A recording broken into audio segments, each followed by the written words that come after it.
আজকে আমি বানাবো একটা টেস্টিকর খাবার, সেটা হলো চিড়া ভাজা। তো কি করে বানাবো সবটাই দেখাবো। এই যে এখানে চিড়াটা ঢাললাম, এখানে পেঁয়াজটা কুচি করে নিলাম। এগুলো এখন ভাজবো, ভাজা হয়ে গেলে কি করি না করি সবটাই তোমাদের সাথে শেয়ার করব। এইখানে দেখো আমি পেঁয়াজটা কিন্তু ভেজে নিচ্ছি।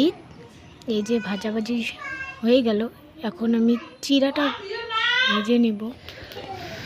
এইখানে কিন্তু আমি চাটা বসিয়ে দিয়েছি, চাটা আমার হয়ে গেছে। এই যে দেখো এখানে ঢেলে নিলাম, চিড়াটা মেখে নিলাম, চিড়া সব রেডি। এখন এখানে কিন্তু আমি চানাচুরটা দিয়ে দিলাম। এখন চা দিয়ে আর কি খাবো, দেখতে থাকো। আমার ভিডিও যদি তোমাদের ভালো লাগে লাইক কমেন্ট শেয়ার করে দিলাম প্লিজ।